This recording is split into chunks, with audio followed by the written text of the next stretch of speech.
लिंग पुराण में 7 गलतियां बताई है कंगाल होने की। ये गलती अगर आपने भी करी है तो जिंदगी में कितना भी पुण्य करोगे उसका फल नहीं है। आज की कथा को लिखकर रखना, शायद तुम्हारी जिंदगी संवर जाए। लिंग पुराण में 7 गलतियां बताई है व्यक्ति को बर्बाद होने की। पहली गलती है, उसमें से अगर आप स्वीकार कर रहे हैं ये गलती तो समझ लो कि गलती आपने करी है। गंगा जल तो बुलवाया टैंकर भरकर, 21,000 बेलपत्र भी समर्पित कर रहे हो। आप मंदिर के अंदर बैठ गए, दर्शन करने वाला आता रहा, किसी को अंदर प्रवेश नहीं दिया। आप गंगा जल चढ़ाते रहे, आप बेलपत्र चढ़ाते रहे, आप स्वयं पूजन करते रहे, और दूसरा व्यक्ति ना जाने किस भाव से, किस रूप में आकर भगवान की सेवा करना चाहता था। पंडित जी ने आपके चक्कर में उसको जल नहीं चढ़ाने दिया, पंडित जी ने आपके चक्कर में उसको बेलपत्र नहीं चढ़ाने दिया। पहली गलती यह हो गई कि भगवान के भक्त को भगवान से दूर कर दिया गया। अब उठा लो श्रीमद् भागवत कथा।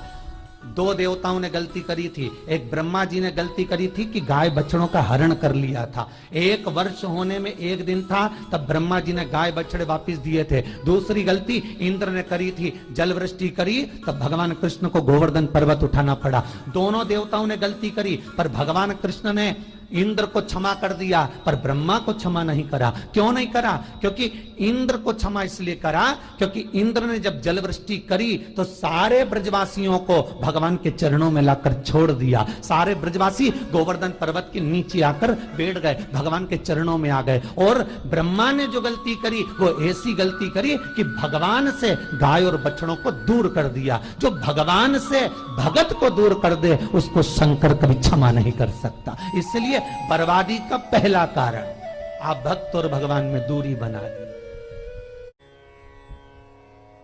दूसरा कारण, भगवान की जब पूजन कर रहे हो, 21,000 बेलपत्र चढ़ा रहे हो, गंगा का जल चढ़ा रहे हो, चंदन चढ़ा रहे हो, अबीर चढ़ा रहे हो, गुलाल चढ़ा रहे हो, तो तुम्हारे भीतर ये अहंकार, जब तुम पूजन करके उठो तो उठते समय तुम्हारे भीतर अभिमान नहीं होना चाहिए कि मैंने जो अनुष्ठान करा उसके बराबर कोई नहीं कर सकता।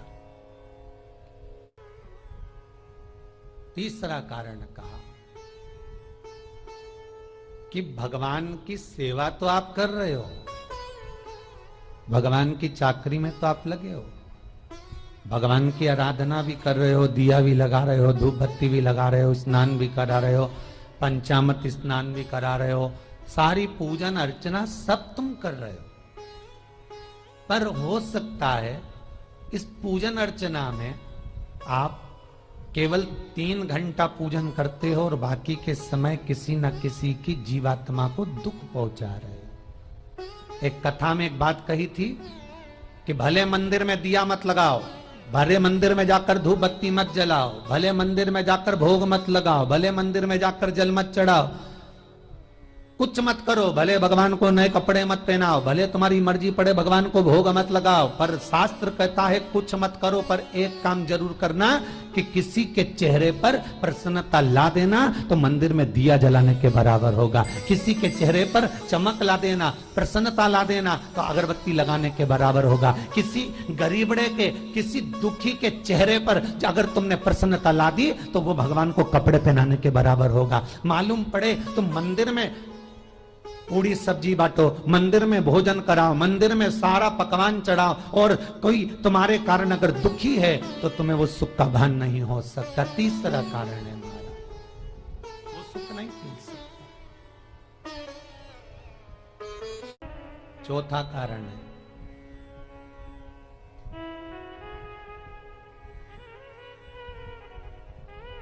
महाराज, जिस मंत्र को पढ़ा जा रहा है, जिस मंत्र का स्मरण किया जा रहा है,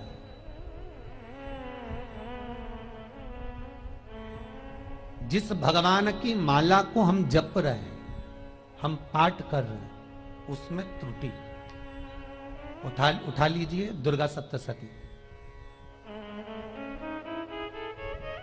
दुर्गा सप्तशती का हिंदी अनुवाद में एक थोड़ा सा दृष्टांत दिया है, आपको मालूम होगा।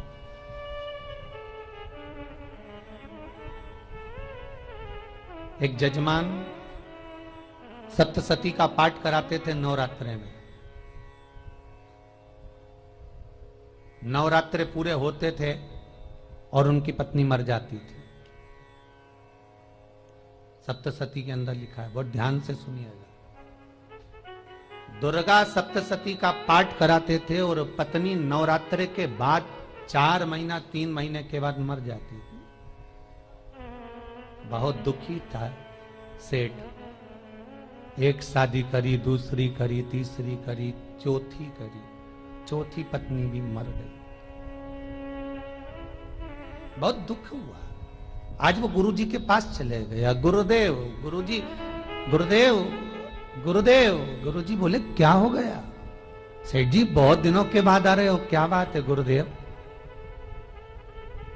मेरे को एक बात समझ में नहीं आती कि मैं नवरात्रे में सप्तशती का पाठ कराता हूं, देवी जी का यज्ञ करवाता हूं, माता रानी को चूनर पहनाता हूं, उनको सुंदर बिछुड़ी, पायल, चुनरी सब पहनाता हूं, कन्याओं का भोजन करवाता हूं, भंडारा करवाता हूं, जवारे बोता हूं, अखंड ज्योत लगाता हूं, पर नवरात्रि जैसे ही पूरी होती है उसके 2 महीने 3 महीने बाद मेरी पत्नी क्यों मर जाती है? 4 पत्नियां मेरी मर चुकी हैं, 5वीं मैंने शादी करी है। गुरुदेव आप कृपा करिएगा, कुछ तो बता दीजिए, कुछ करुणा कर दीजिए।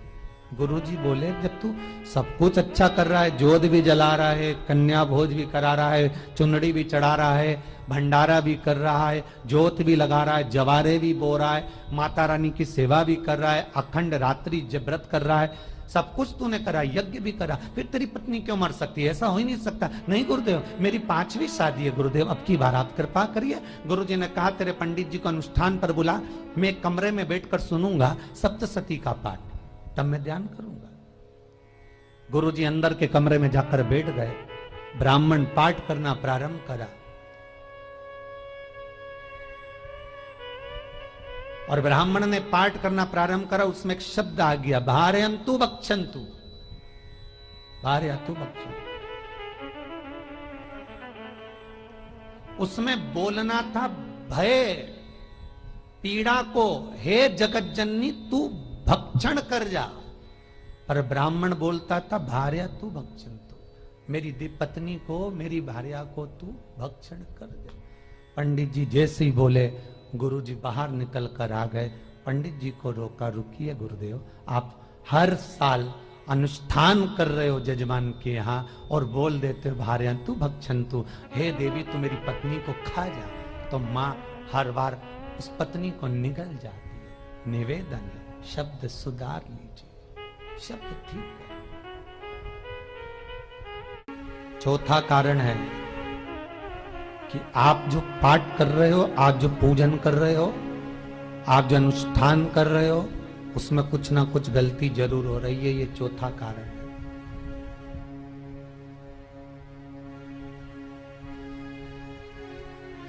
एक बार पूरे घर के लोगों को बिठाओ, अपने घर के लोगों को, मम्मी से पूछना मम्मी तुम कौन कौन सा पाठ करती हो? एक बार मम्मी से पूछना, फिर एक बार पापा से पूछना, पापा आप कौन कौन सा पाठ करते हैं सुबह? फिर बहू से पूछना, भाभी आप कौन कौन सा पाठ करती हो? फिर छोटी दुल्हन से पूछना, छोटी दुल्हन तुम कौन कौन सा पाठ करती हो? भैया आप कौन कौन सा पाठ करते हो? आप कौन कौन सा पाठ करते हो? पूछना। जब घर के अंदर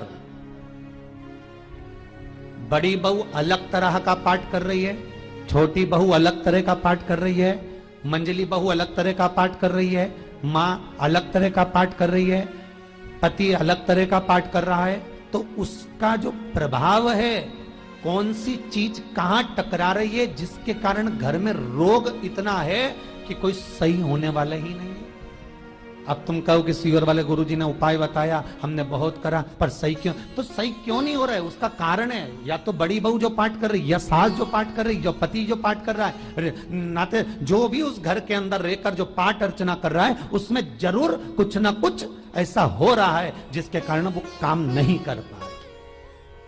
उसमें कुछ ना कुछ गलती हो रही है जिसको तुम समझ नहीं पा रहे, जिसको तुम अपने आप को बहुत विचार करते हो कि मेरे बराबर कोई नहीं कर सकता, मैं शंकर की भगत, मैं राम की भगत, मैं कृष्ण की भगत, मैं जो करती हूँ बहुत अच्छा करती हूँ, मैंने जो किया बहुत अच्छा करा। पर हो सकता है उसी कारण आपको दुख झेलना पड़ रहा,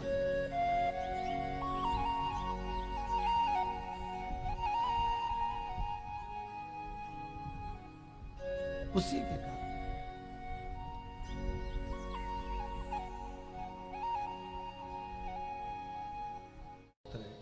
महाराज, हमने जो दान किया, हमने जो पुण्य किया, हमने जो सत्कर्म किया, वो किस जगह पर लगा?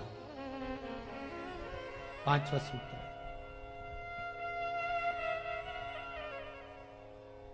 जो आप दान कर रहे हो,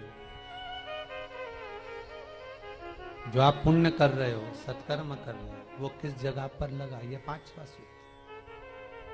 फिर निवेदन करेंगे, गाय, बेटी और लक्ष्मी 50 बार विचार करना, तब किसी को देना। बेटी किसी ऐसे को मत ब्याह देना जो जुआ खेलता हो, मदिरापान करता हो, मांसाहार करता हो, वेश्यावृत्ति करता हो। वो बेटी का सम्मान नहीं करेगा, बेटी रोएगी तो कन्यादान करने वाले को रोना पड़ेगा।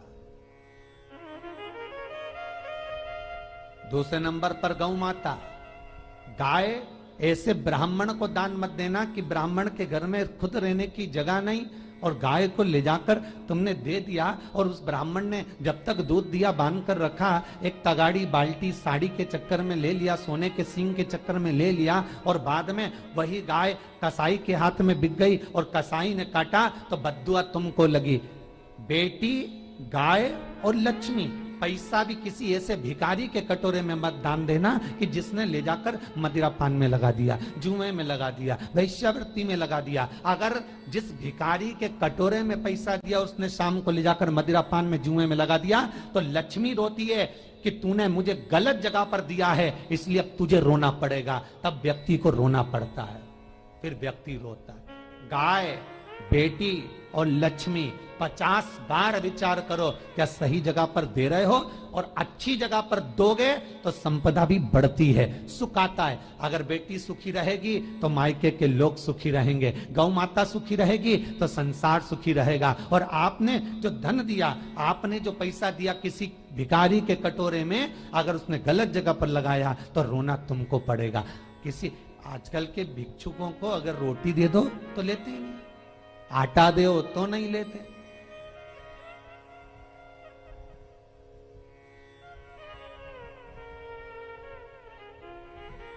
पहले के समय में जो भिक्षुक आते थे ना, तो रोटी बनी हुई मांगते थे।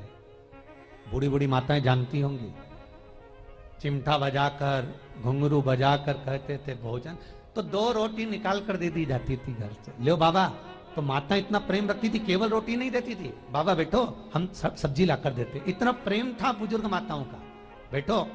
और आज के जमाने में अगर रोटी दे दो तो फेंक दे नली में ले जाके, पैसा चाहिए। क्यों? शाम को पीने के लिए चाहिए ना, मदिरा पान के लिए, मांसाहार के लिए, जुए के लिए, वैश्यावृत्ति के लिए धन चाहिए।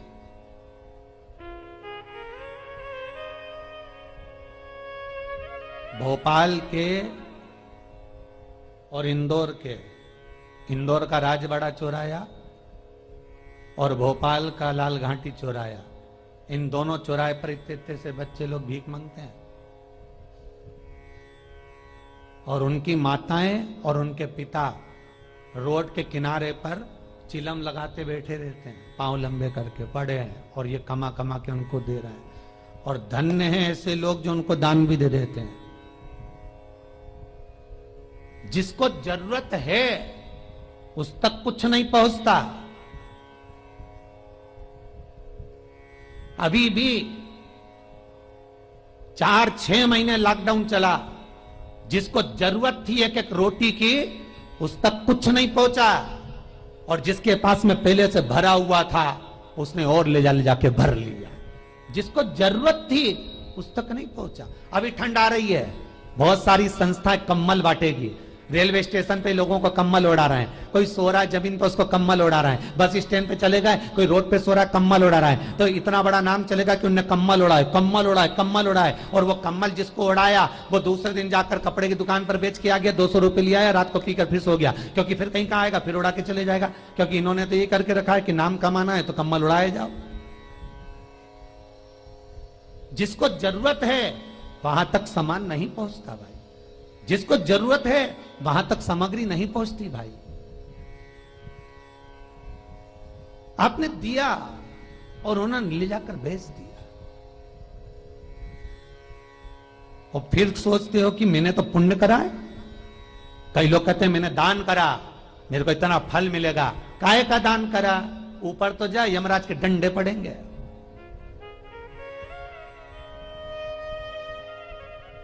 रेल में, ट्रेन में आप बैठ जाओ, रिजर्वेशन कोच में, छोटे छोटे लड़के आते हैं, अपना कपड़ा उतारते हैं। सही बोलना रे भाई, जितने लोग टीवी पर कथा सुन रहे हो, छोटे छोटे बच्चे अपना कपड़ा उतारेंगे और पोछा लगाएंगे रेल की बोगी में। जब गवर्नमेंट ने स्वीपर रख रखे हैं तो तुम्हें अंदर आने का किसने कहा? कौन ने कहा कि तुम अपना कपड़ा उतार के पोछा लगाओ? और वो अपने शरीर का कपड़ा उतार कर पोछा लगाता है, आपके आगे हाथ फैलाता है, आप 1-1, 2-2 रुपए दे देते हो। वो अगले स्टेशन पर उतरता है, कोई सूंघने की सामग्री लेता है, सूंघ सूंघ के वो बर्बाद हो जाता है और कहीं कूद कर मर जाता है। उसके मरने में 1 रुपया तुम्हारा भी लगा है, इसलिए नरक तुमको भी भोगना पड़ेगा, क्योंकि उसके मरने में तुमने हेल्प करी है।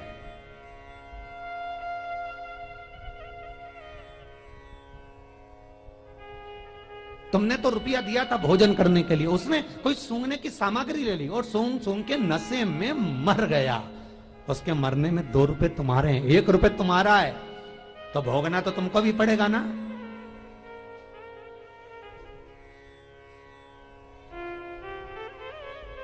कहीं अच्छी जगह लगाओ, सत्कर्म की ओर लगाओ, तो सुख का आनंद कुछ और ही होगा, सुख का आनंद कुछ और ही प्राप्त होगा। हमारा धर्म, हमारा पुण्य, हमारा सत्कर्म। 5वां कारण अपनी पुस्तिका में लिखकर रखना, तुम्हारे दुख का 5वां कारण क्या है? क्यों तुम करोड़पति से रोड़पति बन गए? तुम्हारे यहां पर 4-4, 5-5 गाड़ी थी, खूब वैभव था, खूब धन था, फैक्ट्रियां चल रही थी, सत्ताएं चल रही थी।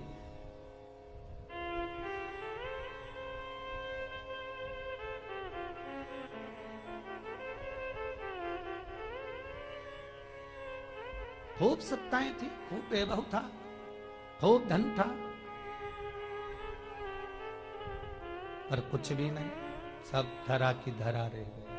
सारा कोई वैभव बचा ही नहीं, कोई वैभव नहीं। एक हमारे सेंधवा के भगत हैं महाराज, बड़े भावपूर्ण भगत।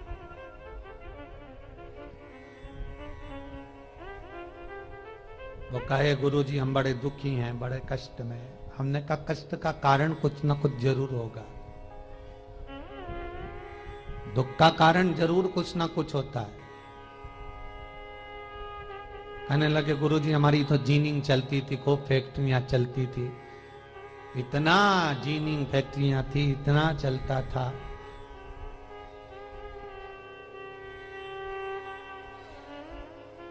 इतनी जीनिंग चलती थी, इतनी फैक्ट्रियां चलती थी, गुरुदेव बहुत दुखी हो गए। हमने कहा दुख का कारण, जो ये 7 कारण है शिव महापुराण के, लिंग पुराण में जो 7 कारण बताए हैं दुख आने के, जब फैक्ट्रियां अच्छी चल रही, जीनिंग अच्छी चल रही, व्यापार अच्छा चल रहा है, तो 7 कारण बताए हैं कि आप उन 7 कारण में से कोई कारण आपके साथ में हुआ है जिसके कारण आप रोड पर आ गए, करोड़पति से रोडपति बन गए।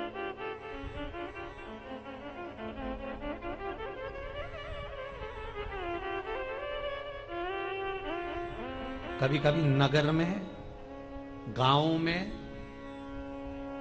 सभी का व्यापार एक साथ समाप्त हो जाता है। कभी कभी गांव में, नगर में सबका व्यापार एक साथ समाप्त हो जाता है, सबका व्यापार एक साथ ही खल्लास हो जाता है, समाप्त, सभी कर्जे में हो जाते हैं। तो समझ लेना कि उस गांव के खेड़े का देव महादेव, उस गांव का खेड़ापति भगवान शंकर, उस गांव का शिव जरूर रुष्ट हुआ है, जरूर रुष्ट हुआ। उसको मनाने का प्रयास करो जिससे अपनी नगर, अपना गांव फिर उन्नति की सीढ़ी पर चढ़ जाए। पांचवा कारण मंत्र जाप को, अर्थात तुम्हारा फिर निवेदन, गाय, बेटी और लक्ष्मी 50 बार विचार करना तब देना, नहीं तो मत दे, मत दीजिए।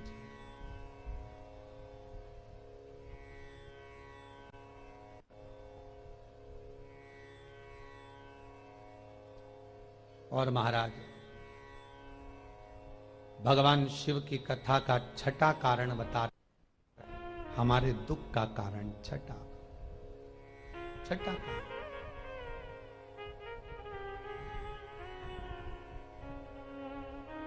आदर सम्मान में कमी। घर के जो बड़े हैं, घर के जो बुजुर्ग हैं, घर के जो आदरणीय हैं, उनका सम्मान नहीं कर पाए। सुंदर कहा, जिस घर में माँ बाप की इज्जत नहीं होती, उस घर में देखना कभी बरकत नहीं होती।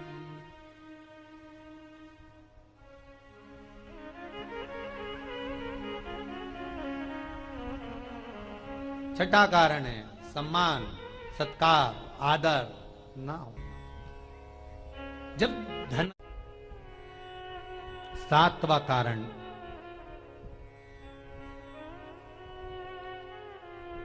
ये अंतिम कारण है।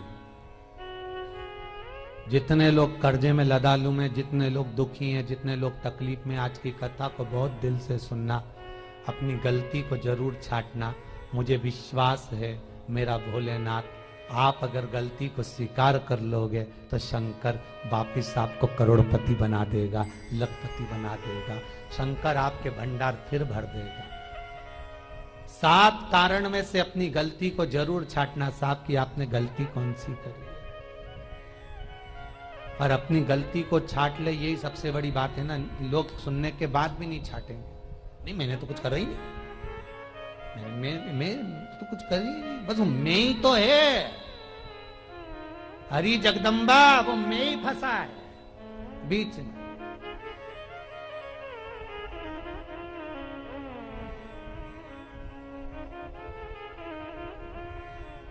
सातवां कारण महाराज, किसी का बेकार धन हमारे घर में आ जाना। एक कथा बहुत सुंदर है। एक गांव में एक व्यक्ति रहता था, खूब अच्छी कमाई करता था। पत्नी ने कहा तुम्हारे पास कमाई अच्छी हो रही है तो ये पैसा तो कोई चुरा के ले गया तो पति बोला क्या करना चाहिए, तो एक काम करता हूं, बाजार से कोड़ियां खरीद लेता हूं। कोड़ियां जानते हो, वो ऐसे बच्चे लोग खेलते हैं, कोड़ी खरीद लाता हूं। अब गांव का व्यक्ति रोज कोड़ियां खरीद के लाए, उनके यहाँ बोरे पे बोरे भरा गए, बारदान पर बारदान भरा गए, पूरा कमरा कोड़ियों से भरा गया। एक दिन राजा बीमार पड़ गया।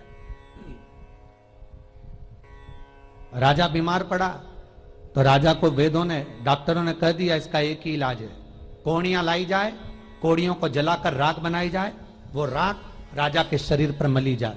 राजा के शरीर पर जब राख को मलेंगे तो राजा ठीक हो जाएगा। राजा ने अपने दूतों से कहा जाओ नगर में कोड़ियां देखो। राजभवन में देखा तो कोड़ी नहीं थी, बाजार में देखा तो कोड़ी नहीं थी, सारा मार्केट घूम लिया, चारों तरफ के राज्य देख लिया, कोड़ी नहीं मिली। राजा ने दूतों से पूछा बात क्या है। दूतों ने बाजार वालों से पूछा भैया कोड़ियां क्यों नहीं है। तो बाजार के व्यापारी बोले महाराज सुबेरे सुबेरे एक गांव का व्यक्ति आता है, सारी कोड़ियां खरीद कर ले जाता।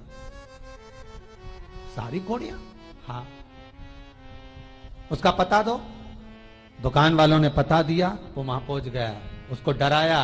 राजा के दूतों ने, तेरे पास कोड़ियां हैं? हाँ, पर मैंने अपने पैसे से खरीदी है, फ्री की नहीं है, खूब खर्चा कर कर मैंने कोड़ियां जोड़ी हैं। राजा बीमार पड़ा है, कोड़ियां ला के दे। उसने मना करा, दूतों ने डराया, ठीक है लो। उन्होंने बारदान खोल लिया, झोला खोल लिया, बैग खोल लिया। राजा के दूतों ने बैग खोला, वो गांव का व्यक्ति एक थाली में कोड़ियां लाता, उस पर हाथ फेरता और झोले में डालता जाता, फिर भर कर लाता, फिर हाथ फेरता, फिर झोले में डालता। राजा के दूतों ने कहा, एक बार में पूरा बारदान उठाकर क्यों नहीं दे देता, ये बार बार हाथ क्यों फेर रहा है? वो गांव का व्यक्ति बोला, महाराज मैं कोड़ियों को थाली में भरकर हाथ इसलिए फेर रहा हूं, इन कोड़ियों में से मैं वो एक कोड़ी ढूंढ रहा हूं कि ऐसी कौन सी कोड़ी मेरी इन कोड़ियों में आकर मिल गई जो मेरी इतनी सारी कोड़ियों को लेकर जा रही है। बस वो चरित्र याद करना कि एक कोड़ी हमारे घर में कोई ऐसी आ जाती है जो सारी रखी हुई कोड़ी को लेकर चली जाती है। और जिंदगी में घर में धर्म की, पुण्य की, सत्कर्म की एक कोड़ी ऐसी आ जाती है जो शिव महापुराण की कथा करवा देती है। वो कोड़ी को ढूंढना कि वो कोड़ी कौन सी है। जो अच्छा काम करवा रही है अच्छी कोड़ी आई होगी, सत्कर्म करवा रही है अच्छी कोड़ी आई होगी, और मालूम पड़े एक कोड़ी ऐसी आ गई जो डॉक्टरों में भरवा रही है, सारा की सारा धन मेडिकलों में लगवा रही है, पुलिस में लगवा रही है, कहीं गलत जगह पर लगवा रही है, कहीं एक्सीडेंट में लगवा रही है। जो कोड़ी गलत जगह पर धन को लेकर जा रही है, समझ लेना कि वो कोड़ी बेकार आ गई जो सारा का सारा बर्बाद करने में लगी हुई है। उस कोड़ी को पहचानो कि वो कोड़ी कौन सी है। 7वां कारण शिव महापुराण का, लिंग पुराण का लिख कर रखना कि एक कोड़ी ढूंढना कि वो कोड़ी कौन सी घर में आ गई जो हमें बर्बाद कर कर चली गई। तो कोड़ी को ढूंढिए, वो रुपये को ढूंढिए, वो 1 रुपया कौन सा आ गया, वो धन कौन सा आ गया जो हमें बर्बाद कर गया, कैसा आया।